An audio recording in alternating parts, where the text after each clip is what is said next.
नमस्कार, मैं बालकृष्ण। आप देखना शुरू कर चुके हैं न्यूज़ फॉर हेडलाइंस और मेरे साथ बीजेपी प्रवक्ता हैं। हम सीधे उनसे सवाल करेंगे। अररिया और भागलपुर या फिर जहां भी घूम रहे हैं गिरिराज जी, और फिर प्रदीप जी का एक बयान आया है। आरजेडी का कहना है कि बीजेपी हमेशा दंगा भड़काने का काम करती है, लेकिन लालू यादव कहते हैं कि हम दंगा भड़कने नहीं देंगे और लोगों को मुंह तोड़ जवाब देंगे। क्या कहेंगे? देखिए, इस राज्य में लालू प्रसाद यादव जी से बड़ा कोई दंगाई नहीं है। लालू प्रसाद यादव जी शायद यह भूल रहे हैं कि उनके शासनकाल में 118 नरसंहार हुए थे। उनके शासनकाल में बिहार जातीय उन्माद से भर चुका था।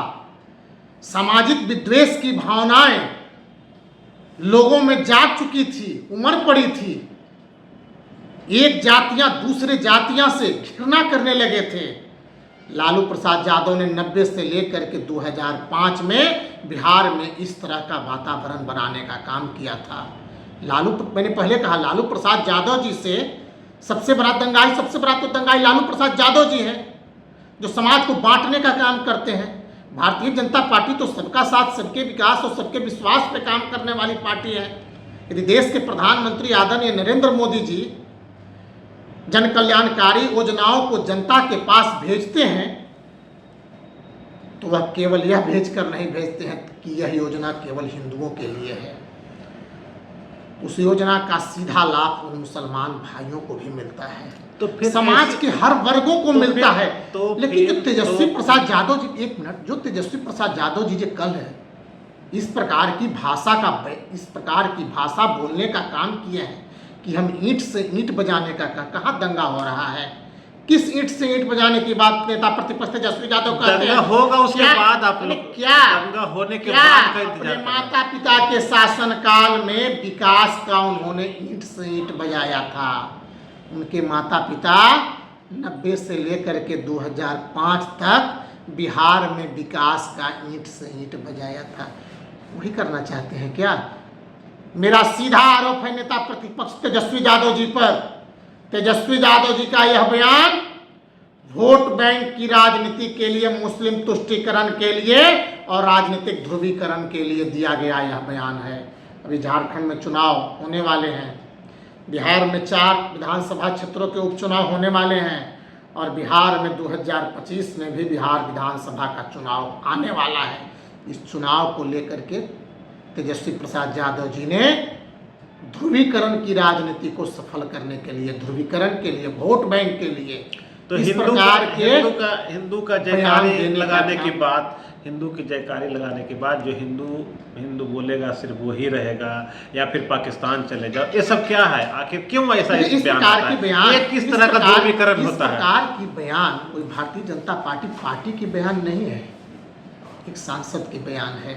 गिरिराज जी मंत्री आपके हैं, प्रदीप जी सांसद हैं, एक मिनट, तो पार्टी से अलग है। गिरिराज जी ने इस प्रकार का बयान थोड़े दिया। गिरिराज जी तो हिंदू स्वाभिमान यात्रा कर रहे थे।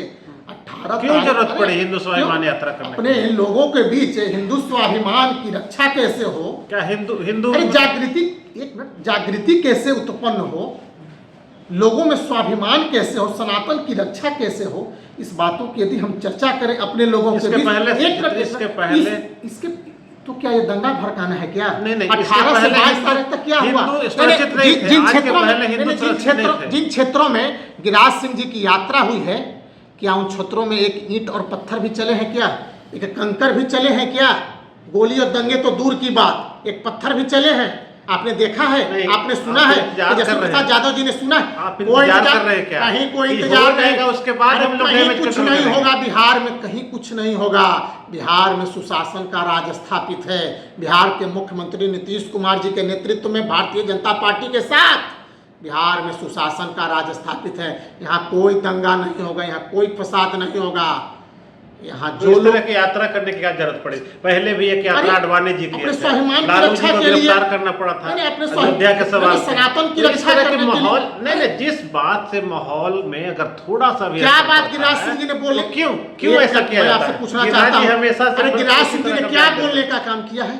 मैं आप ही से पूछना चाहता हूँ। इन 4 दिनों की यात्रा में गिरिराज सिंह जी ने आखिर क्या, कौन सा शब्द का इस्तेमाल किया, किस वाक्य का इस्तेमाल किया, कुछ नहीं दंगा बोला, भड़काने का, आखिर ऐसा कुछ तो आपको सफाई देने की क्यों जरूरत पड़ रही है? क्या अपने लोगों को जगाना गलत है क्या? क्या अपने लोगों सनातन की रक्षा करने के लिए जन जागरण करना ये गलत है क्या? क्यों नहीं तेजस्वी यादव जी जब सनातन को अपमानित करने का काम उनके नेता बयान देने का काम करते हैं, जब हिंदू के देवी देवताओं को गाली देने का काम करते हैं, तो कहाँ तेजस्वी यादव और लालू प्रसाद यादव जी रहते हैं? रामचरितमानस को अपमानित कर, रामचरितमानस को क्या क्या शब्द उन्होंने नहीं, उनके नेता ने बोलने का काम किया है? माँ दुर्गा को उनके विधायक ने क्या क्या बोलने का काम नहीं किया है? अच्छा ठीक है, तो इस पर चर्चा क्यों नहीं आप होती लोग है? सभी अगर आरजेडी हो या बीजेपी हो या जेडीयू, और आप लोग क्या चुनाव के पहले इस तरह का माहौल खड़ा करते हैं? कोई माहौल नहीं। आप कुछ बोलेंगे, वो कुछ बोलेंगे, पब्लिक को दिग्भ्रमित करते हैं, जनता को गुमराह करते हैं, क्या मामला है? गुमराह को तेजस्वी यादव जी कह रहे हैं, आप उनको कह रहे हैं, वो आपको कह रहे हैं, जनता को इससे क्या फायदा है? जनता को क्या मिल रहा है? जनता को फायदा, हम अपने हिंदू लोगों को, हिंदू भाइयों को एकत्रित कर रहे हैं, उन्हें स्वाभिमान, इसके पहले एकत्रित नहीं थे, इसके पहले हिंदू सुरक्षित नहीं थे, उन्हें स्वाभिमान जगाने का काम कर रहे हैं, तो हम गलत अगर स्वाभिमान नहीं जगता तो देश आजाद नहीं होता, देश आजाद नहीं होता। उस समय भी हिंदू मुस्लिम सिख ईसाई सभी लोग थे ना, स्वाभिमान जगाने की जरूरत नहीं पड़ी थी। और सुनिए आप, जब मुस्लिम भाई जुम्मे के दिन 5-5 हजार की संख्या में, हजारों की संख्या में आधे घंटे, 1-1 घंटे तक अपने लोगों के बीच में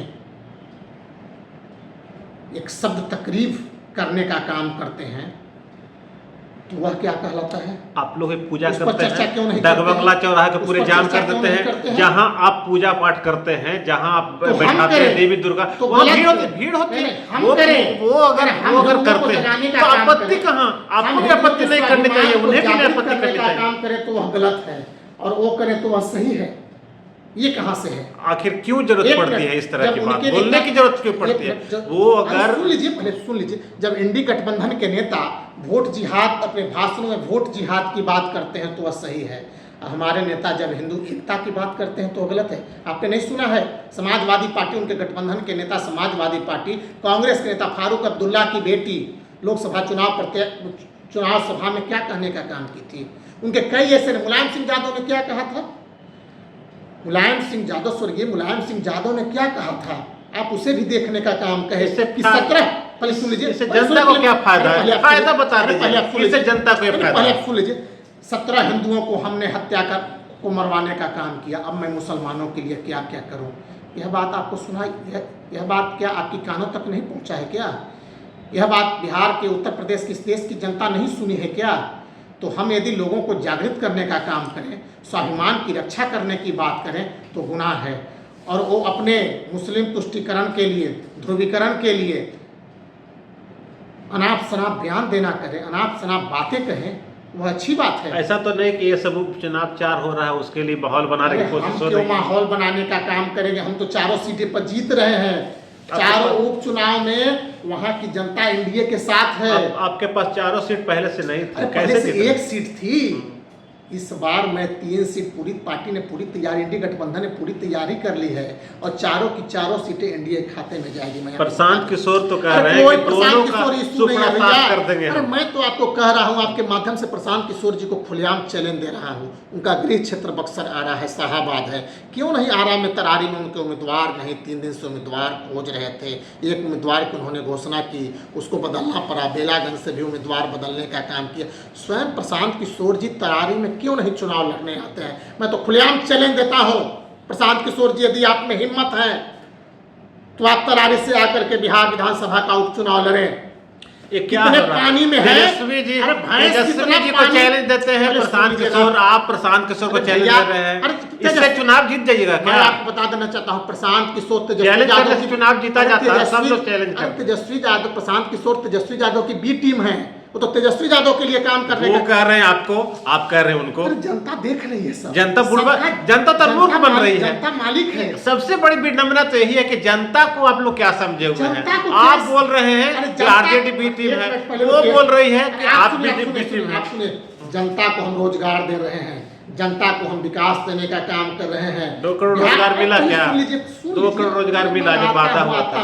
लंबा 2 घंटा मैं आपके चैनल पर बोलने का काम करूंगा और कोई जवाब नहीं है प्रशांत किशोर और तेजस्वी। जिस रोजगार की बात तेजस्वी यादव कहते हैं, आपको मालूम होना चाहिए कि बिहार में सुशासन के 2005 के बाद जब नीतीश कुमार के साथ भारतीय जनता पार्टी आई तो बिहार में कितने लोगों को रोजगार, किसी ने कल्पना किया था क्या?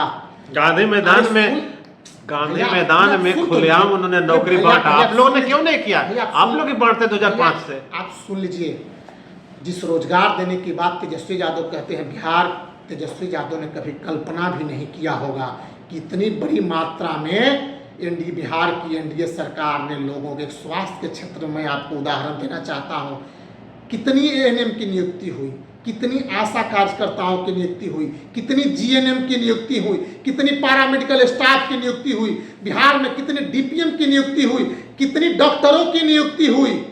लेकिन नियुक्ति हो रहा है, रेगुलर वेतन नहीं दे रहे हैं आप लोग। आपको मैं बताता किसी को नहीं। आप आपकी स्थिति है कि स्वास्थ्य मंत्री को जूते का अति पहनना पड़ रहा है साथ में। बताइए क्या सिस्टम है? स्वास्थ्य विभाग की बात कर रहे हैं आप। एक वायरल हो रहा है अस्पतालों की स्थिति, अस्पताल में स्थिति है कि आपके स्वास्थ्य मंत्री को शू कवर पहनना पड़ रहा है। आप 2005 के पहले बिहार को आप नहीं देखे हैं क्या? क्या स्थिति थी अस्पतालों की? रुई थी तो सुई, सुई तो रुई नहीं। क्या अस्पतालों, खंडहर के सिवा कोई डॉक्टर जाते थे क्या? कोई पैरामेडिकल स्टाफ थे क्या? कोई एएनएम कहीं थी, कहीं नर्सें थी, कहीं जीएनएम थी, कहीं डीपीएम था, कहीं स्वास्थ्य प्रबंधक था? इन लोगों की ऐसे सैकड़ों रोजगार के उदाहरण मैं आपको, घंटों चलेंगे, घंटों। जब मैं आपके रोजगार के मुद्दे पर आपसे बात करूंगा ना तो घंटे। और कोई रोजगार के झूठा रोजगार देने का नहीं आंकड़ा है, ये सचमुच में बिहार के लोगों को रोजगार एनडीए सरकार ने देने का काम किया। तेजस्वी जी तो कह रहे हैं कि 3 लाख हमने रोजगार को सृजन करके छोड़ आया, उसी को आज ये लोग भंजा रहे हैं। तेजस्वी यादव जी से जाकर के आज पूछ लीजिए, जिन 5 महत्वपूर्ण विभागों की जिम्मेदारी वो संभाले हुए थे, उन महत्वपूर्ण विभागों में कितने लोगों को रोजगार देने का काम किया? एक प्रश्न। आप लोग तो जांच कर रहे थे, उनके सरकार से हटने के बाद काफी दिन बीत गए हैं, क्या कुछ सामने आया? कुछ सामने आया क्या? जांच आप लोग करवा रहे थे, उनके क्रियाकलाप, उनके विभाग की जांच करने की बात हुई। मैं निविदा की जांच हो रही थी, रोजगार सामने आया नहीं हो रही थी। कुछ सामने आया, निविदा में आया। 1800 करोड़ की निविदा रद्द हुए, आपको मालूम नहीं है क्या? 1800 करोड़ गड़बड़ी हुई है, उजागर हुई है। ऐसी रद्द थोड़ी हुई। बिहार सरकार के जांच एजेंसियां ने ऐसे ही जांच करके रद्द थोड़ी की।